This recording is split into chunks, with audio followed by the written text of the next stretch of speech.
Bueno, volviendo a la justicia, estábamos en la definición. Esta cuestión 58 es un poquito desordenada, es decir, salta un poco de un tema a otro. Hay temas que más vale lo vamos a ver después, en otra cuestión. Tanto que, de hecho, el que hace la introducción de la suma no la hace siguiendo artículo por artículo, sino que por ahí salta el orden de los artículos. Decíamos entonces que la definición de la moral la hace Santo Tomás en el artículo primero, señalando el hábito especificado por el acto. El hábito es la perpetua y constante voluntad, es decir, una disposición del apetito racional que es permanente. No quiere decir que uno siempre esté haciendo actos de justicia, pero está dispuesto para hacerlos en cuanto aparezca. Y constante, es decir, firme en el propósito conseguido. Ese es el hábito. El acto, que completa la definición, es el ius suum, ya hemos señalado, el ius, el derecho como objeto de la justicia, y como la materia de que se trata, unicuique tribuendi, es decir, perpetua y constante voluntad de dar a cada uno lo suyo. Señalábamos ayer la primacía en el concepto virtuoso de la justicia de el dar sobre el recibir, del derecho objetivo sobre el derecho subjetivo. Decimos que actualmente, cuando se habla de derecho, que es en lo primero que se piensa, lo que a mí me toca, lo que a mí me corresponde, lo que yo puedo exigir, lo que me tienen que dar. Nadie piensa en dar yo, es decir, que en primer lugar soy yo el que debo dar, es decir, respetar el derecho ajeno. ¿Y eso a qué lleva? Lleva a que cuando se habla de justicia se habla en un tono reivindicatorio de derechos personales, en muchos casos totalmente subjetivos. No es lo que me tienen que dar, que tengo derecho a exigirlo, sino lo que me parece que me tendrían que dar. ¿Y eso lleva a qué? Eso lleva precisamente a todo lo contrario de la justicia, que es la virtud social. Lleva al individualismo. La sociedad transformada, como decíamos alguna vez, en una tropilla de sapos, donde cada uno dispara para su lado y cada uno reclama para sí lo que subjetivamente le parece que. La sociedad se disgrega. Es precisamente lo contrario de la virtud social.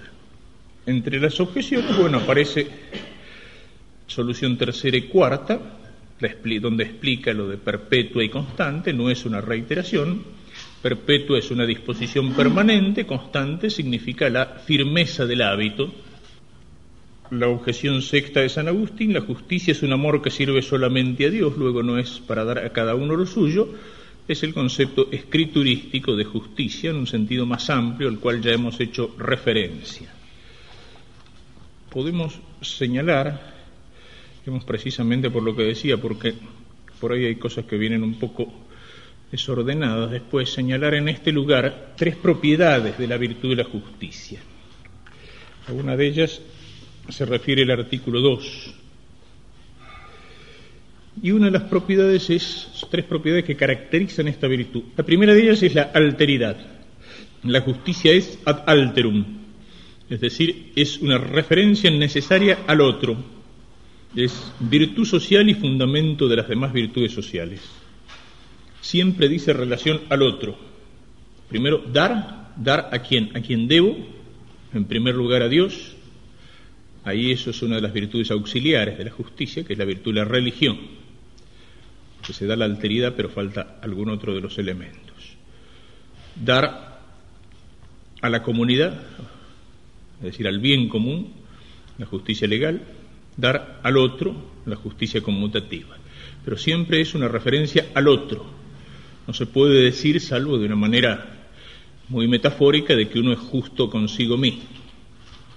Es decir, no queda en uno como la templanza que ordena las pasiones del concupiscible o como la fortaleza. La segunda de las características es la igualdad.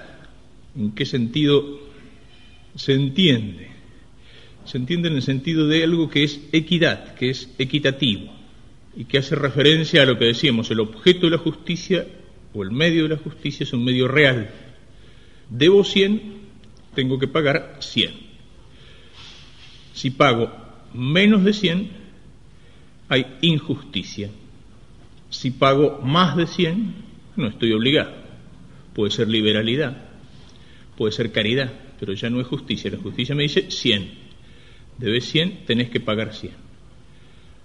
Cuando falta esto, digamos que se rompe de alguna manera la equidad.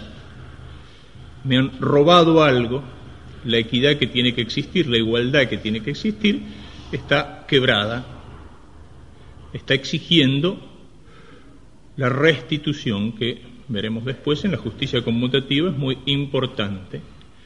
Es necesario restablecer ahí esa equidad, devolver lo prestado, incluso los libros, pagar las deudas, pagar el salario justo, hacer el trabajo que corresponde por este determinado salario, el respetar al otro en su vida, en su cuerpo, en su alma, en su fama, en su derecho al honor. Cualquier falta o pecado contra esto significa una injusticia, es decir, una iniquidad, un inequitas. Es una desigualdad, es una herida que queda, que tiene que ser restituida. Y en tercer lugar, otro concepto que va unido al de la virtud y la justicia es el de débito, que se relaciona con el objeto, dar a cada uno lo suyo, es decir, lo que le es debido, es lo que necesariamente se concede en frente a un derecho. Y cuando hablamos de débito, se habla de un débito en sentido estricto, lo que es estrictamente debido. Hay cosas que uno puede deber, pero no en sentido estricto, no por estricta justicia. Si yo voy a comer a un restaurante, el débito, ¿qué es? Es lo que uno pide, cuando dice mozo, el débito. Entonces el mozo trae la cuenta. La cuenta dice tal cosa, tiene que pagar tanto. Eso es debido en estricta justicia. Si yo me escapo sin pagar o lo trampeo, estoy rompiendo la equidad. En cambio, si el mozo que me atendió en el restaurante es un tipo que me ha atendido con mucha amabilidad, me hizo un buen servicio, me recomendó, mire, lo mejor que puede comer acá es este plato, se lo recomiendo. No, eso mejor no lo pida porque está desde la semana pasada en la cocina. En fin, yo le debo un cierto agradecimiento, es decir, le puedo dar una propina para agradecer la gentileza o para agradecer la recomendación, pero la propina no es débito estricto, no es débito estricto. Puede ser por agradecimiento, pero no por estricta justicia. El tipo no me puede, por más que lo piense, pero no me puede parar en la puerta y decir, oye, no me dio propina. Es decir, no tiene derecho a exigírmela, sí tiene derecho a exigir que le pague la cuenta. Es lo que uno debe a veces, qué sé yo, cuando uno hace un favor por amistad, cuando uno tiene una atención con una persona, evidentemente, un favor, un gesto de amistad, una ayuda, pide agradecimiento, pide de alguna manera devolución, pero no es en estricta justicia. Hay cosas que a las cuales uno puede sentirse obligado hacia otra persona por caridad, pero ya hay otra motivación. En cambio, no se puede, lo que es debido por caridad, no se puede reclamar, digamos, judicialmente. No es un débito estricto, es un débito de otro orden. Son tres elementos que los señalo ahora porque aparecen después a lo largo y aparecen después en las aplicaciones, ¿no es cierto? Y que tienen su importancia. El segundo artículo se refiere precisamente a lo que decíamos recién, la alteridad. Las objeciones contienen todos los sentidos de la escritura que hemos dado, prácticamente, o casi todos. Es decir, se refieren a la justicia en un sentido amplio. Primera objeción, la justicia entendida como justificación. Dice el apóstol que la justicia de Dios es por la fe en Jesucristo, y la fe no se constituye por relación de un hombre a otro, luego tampoco la justicia. Es decir, justicia entendida como justificación en sentido paulino que nace de la fe. La objeción 2 y la objeción 4 se refieren a la justicia entendida como santidad en el hombre, Pertenece a la justicia por el hecho de servir a Dios, ordenar rectamente a los demás seres que están sometidos al hombre. Y es la sujeción de las potencias inferiores, apetito sensitivo, a las potencias superiores. La justicia, en el sentido en que la entendía ya Platón y que la toma San Agustín, ya lo hemos señalado, es el orden interior del hombre donde lo inferior respeta lo superior. La objeción 3, justicia entendida como justicia divina. La justicia de Dios es eterna, pero no hay nada coeterno a Dios. La respuesta a las objeciones aparece clara, entendiendo que aquí hablamos de justicia en sentido estricto, dar a cada uno lo suyo, no en sentido amplio, santidad, justificación, Dios. Se pregunta entonces sobre la alteridad. Si la justicia se refiere siempre a otro. Dice Cicerón que la razón de justicia es aquella por la que se mantienen la sociedad y los hombres entre sí y la comunidad de vida. Luego la justicia se da solo respecto de las cosas que se refieren a otro. Fíjense que acá está indicado la importancia de la justicia. Recién decíamos lo que significa para la sociedad cuando los hombres empiezan a reclamar sus derechos sin tener en cuenta sus deberes. Por la justicia se mantienen la sociedad y los hombres entre sí y la comunidad de vida. Donde no hay sentido de la justicia, donde no hay justicia, una sociedad se disgrega, está enferma. Como lo he expresado antes, el nombre de justicia entraña igualdad, equalitatem. Es de esencia de la justicia el referirse a otro, porque nada es igual a sí sino a otro.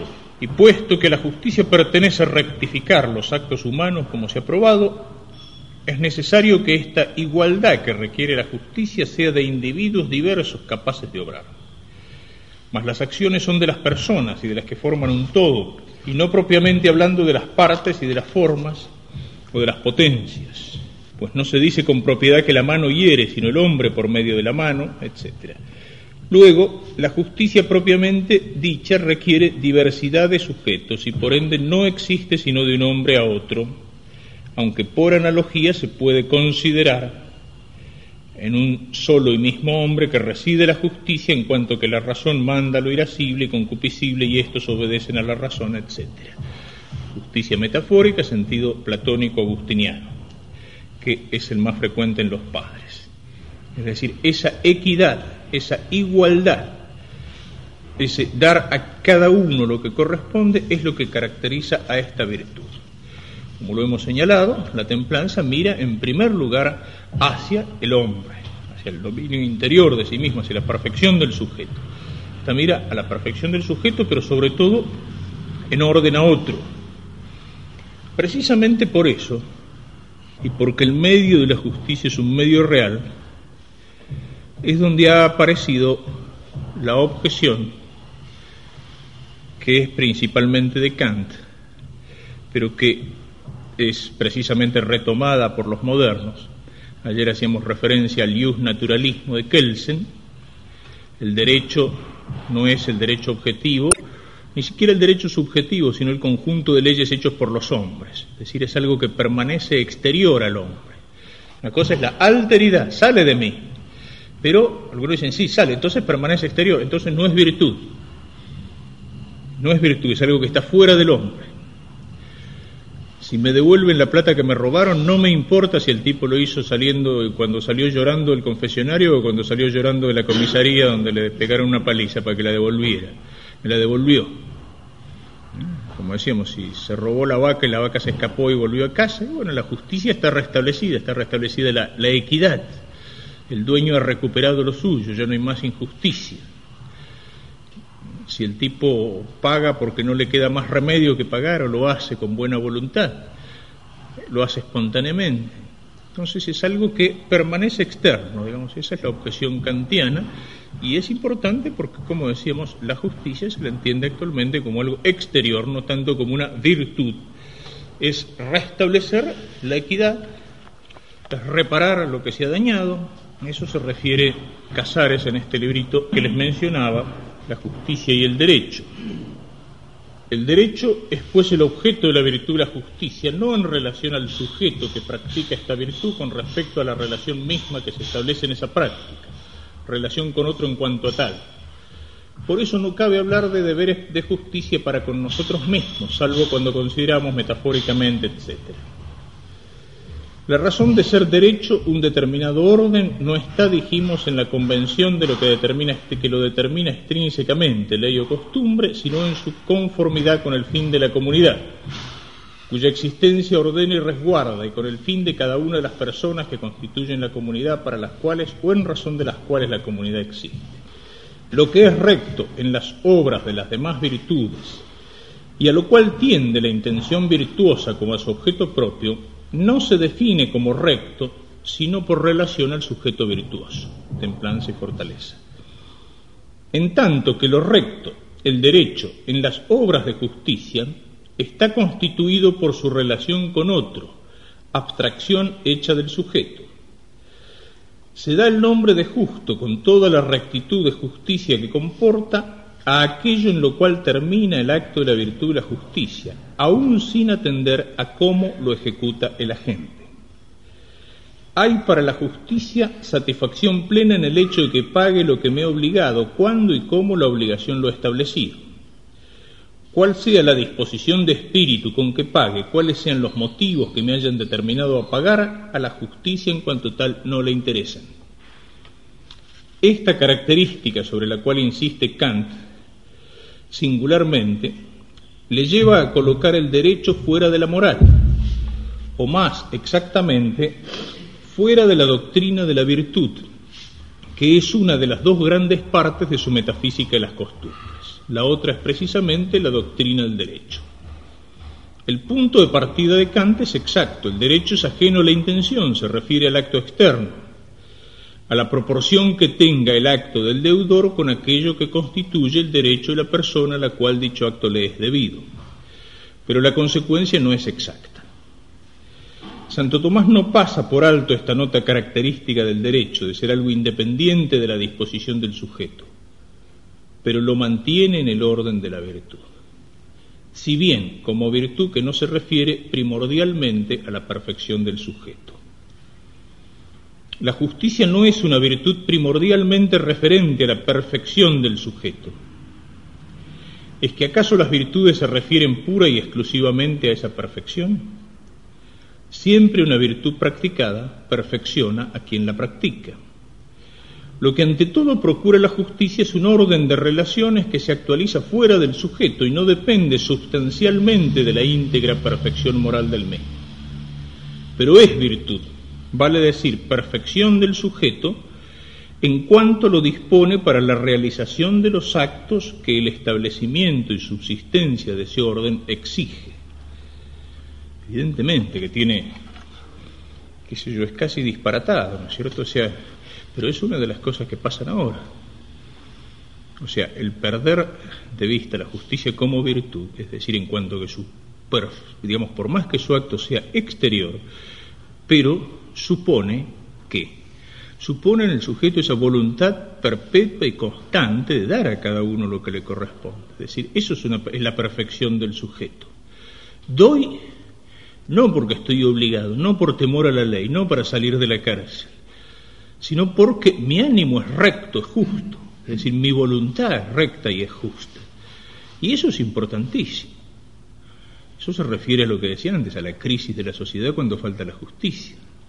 ¿Puede existir verdaderamente una sociedad cuando los hombres, sí, pagan lo que deben o restituyen o lo demás, pero lo hacen exclusivamente por temor de la ley? Eso sería una sociedad, digamos, policial. O sea, una sociedad que viviera bajo el temor. Cada uno cumple con sus obligaciones con el otro, pero por temor al juicio, por temor al castigo, por temor a la pena. Y sociedad policial, ni sé hasta qué punto andaría, porque también pasaría que la policía, es decir, los encargados de hacer cumplir con la justicia, estarían corrompidos, o sea, si no existe la justicia en ellos, ¿no? Yo puedo hacer un negocio o meterme de socio con una persona cuando dice, no, este es un tipo de derecho. Derecho es decir recto, es decir, un tipo justo. Y entonces con ese tipo yo puedo tratar, y yo sé que la palabra de esta persona vale más que un cheque o que un pagaré o que un documento. ¿Por qué? Porque es recto, es decir, porque su interior está rectificado, es decir, porque es un tipo honesto, porque es un tipo honrado. Entonces, el trato social evidentemente es muy distinto que si yo estoy tratando con un tipo que sé que la única forma de que no me reviente trabajando como socio es tenerlo agarrado o amenazado con un juicio. Entonces, por eso digo que es un disparate que debería ser elemental, es decir, no es virtud, o sea, fundamentalmente es virtud, es decir, es perfección de la persona. No se propone en primer término la perfección de la gente, pero en definitiva la procura, si bien solo en aquello que el acto de justicia reclama de él y que es la realización de la acción exterior impuesta por el orden jurídico en el momento y el lugar debido. Esto es lo que reclama la justicia de nosotros. La realización de ello constituye una virtud. Se refiere a una disposición de la voluntad.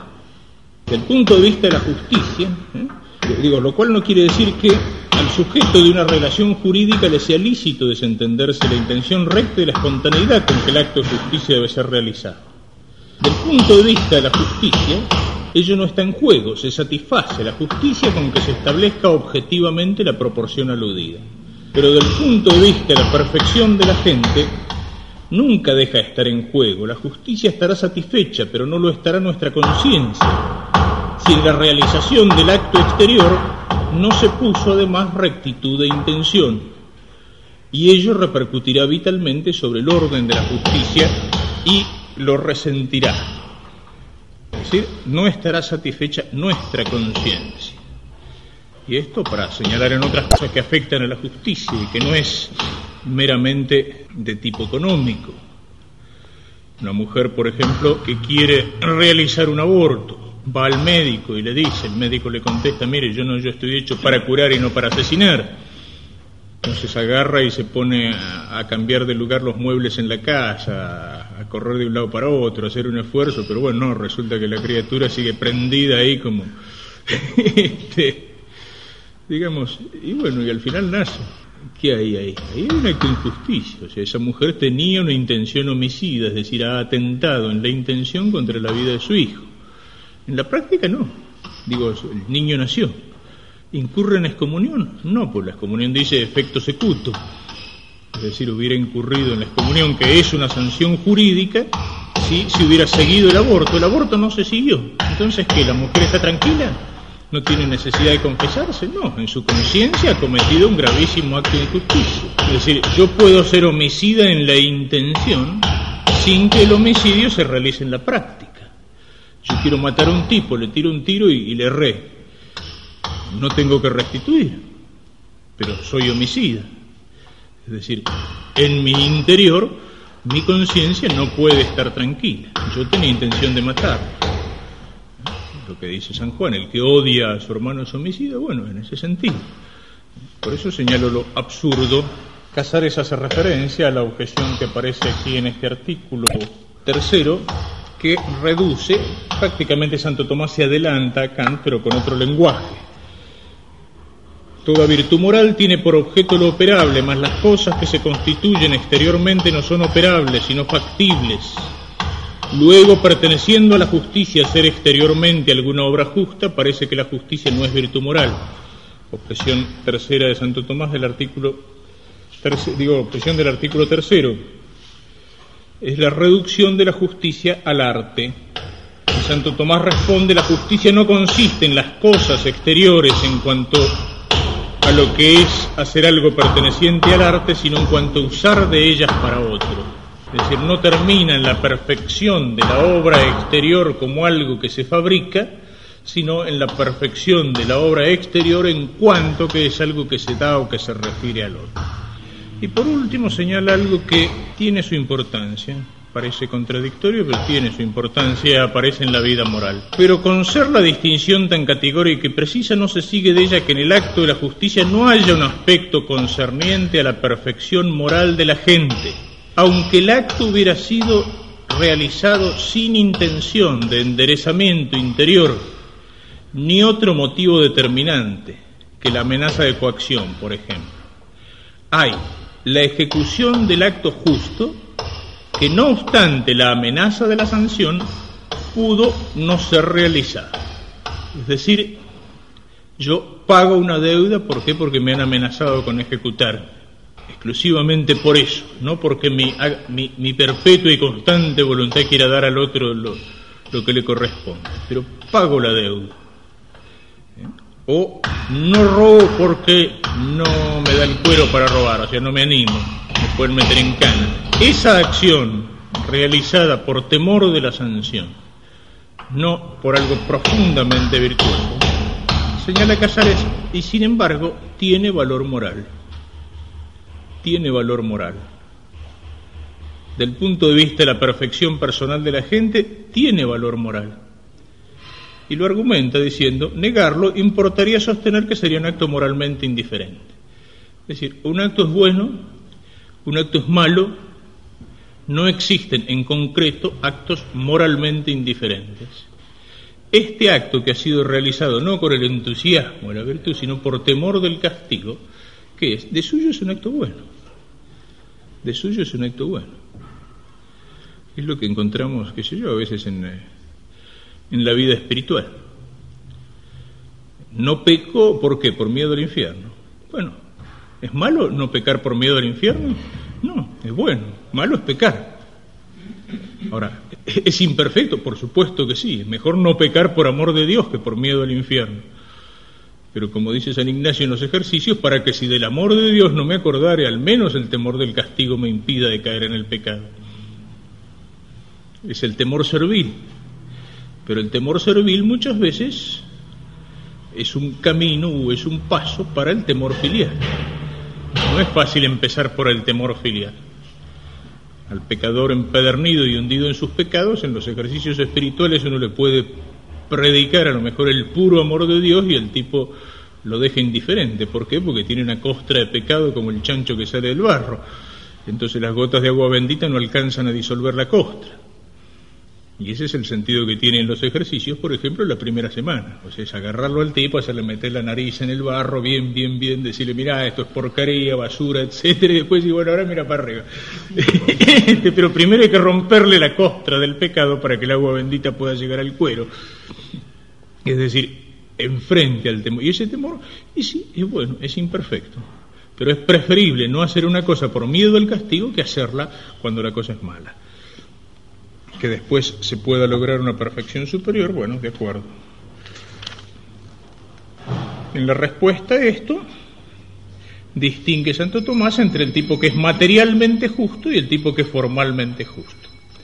Es materialmente justo solo en cuanto la acción externa, incluso hecha bajo necesidad de coacción, solución segunda, pero es formalmente justo el que obra no solamente materialmente la acción externa justa, sino aquel que la hace voluntariamente. Es decir, hace lo que debe con espontánea y pronta voluntad. Ahí es donde aparece la virtud, la perfección del sujeto.